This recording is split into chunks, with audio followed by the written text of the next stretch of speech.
Well, this segment on understanding balance of payments crises is, I think, the essence of what this entire module or this segment on managing global financial crises is about. Because what we basically first need to understand what the balance of payments is, and then how we can use that to create a model.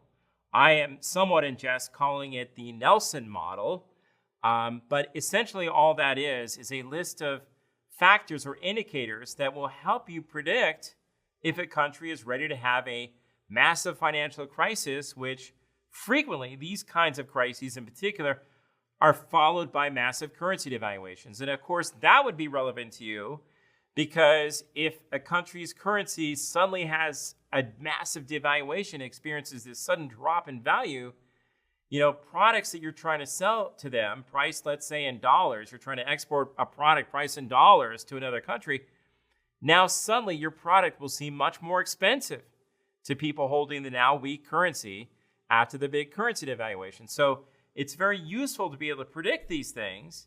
And I myself experienced one of these terrible financial crises in Brazil.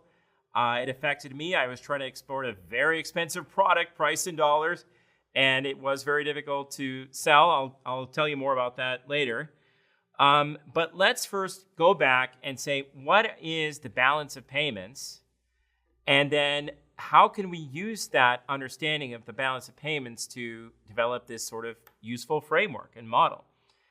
So first, what is the balance of payments? Well, that basically all it is measuring the flow of money in and out of a country's economy. And it is looking at two different kinds of flows. Now, this is relevant because in this sort of international trade, if more money is flowing into a country's economy, that country's currency tends to get stronger. If more money is flowing out, that country's currency gets weaker, right? So it's crucially important to know this because, as I mentioned, the strength or weakness of a country's currency is very relevant to you as an international manager, right? Now, this balance of payments has two different kinds of flows of money in and out of the country's economy. The current account measures the flow of money that results from trade plus remittances. So obviously, when we're talking about trade, we're talking about exports, right? A country that is exporting a lot of products and services is going to bring a lot of money in. A lot of export revenues will flow in, and that will tend to strengthen that country's currency. On the other hand, I mentioned here remittances. Remittances is just money that is sent in and out of a country's economy.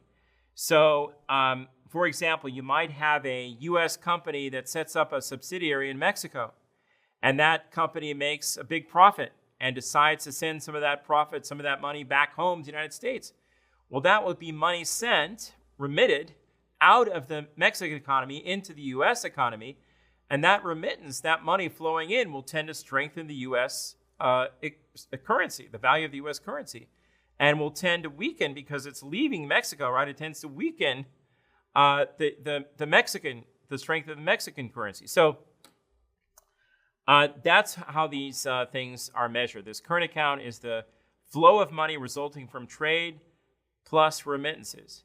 Now, many countries often will have a current account deficit. That means their currency would tend to get weaker. Well, they balance this out with a capital account surplus, right?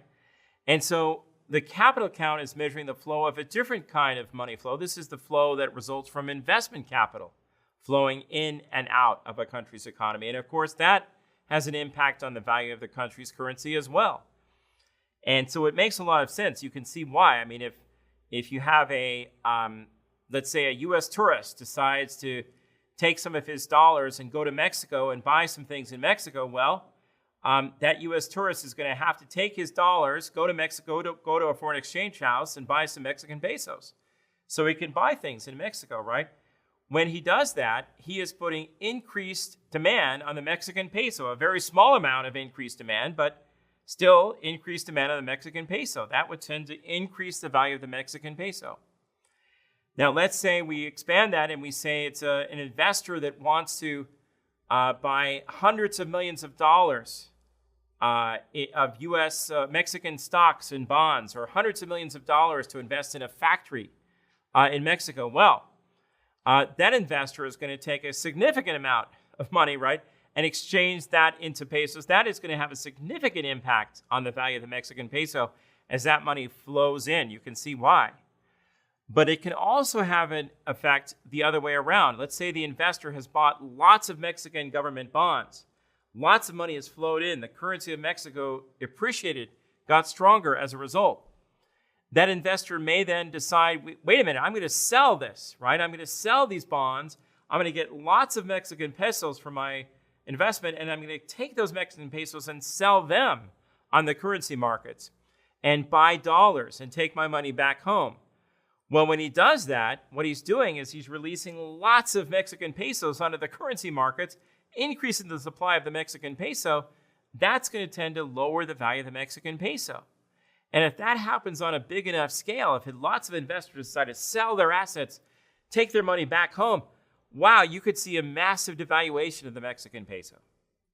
So that's why this balance of payments is something that the International Monetary Fund, which is concerned with the stability of countries' currencies, that's why this is so crucially important and why they monitor this fact so carefully.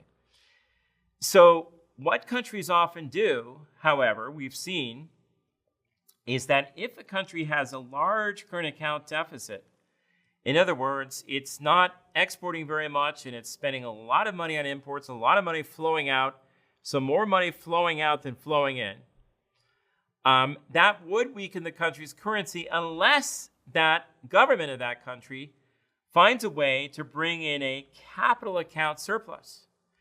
And so what some governments do, obviously they would like to attract foreign direct investment. That's very stable investment in factories, investment in land or hotels, something that is very stable, not very liquid, not easy for investors to pull out in a hurry. But often what governments do, if they want to have a capital account surplus created in a hurry, they will just sell government bonds to foreign investors. And when they do that, they sell these government bonds to foreign investors. That brings in a quick infusion of cash. That capital account surplus, now you got more money flowing out than flowing in on the capital account side, that will balance out the current account deficit. The only downside to doing that, though, for governments is that, think about this, those government bonds, they have to be repaid in the future with interest. So, in fact, this is added now to the government's foreign debt. And so if that foreign debt gets too big, investors might get nervous, right? They might monitor the size of that foreign debt, and they might say, wait a minute, I'm not sure the government is going to be able to repay me with interest if I buy government bonds. In fact, they might default and not pay me at all.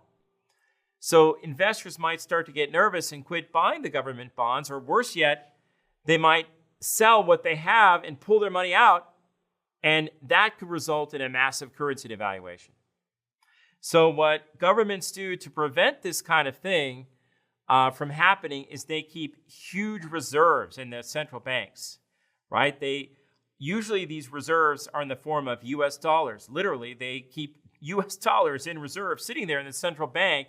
So if investors do sell lots of assets in a hurry, and there is a flood of local currencies released onto the market, well, the central bank can simply step in, intervene, and buy up some of that excess local currency, take it out of circulation, and stabilize the value of the country's currency.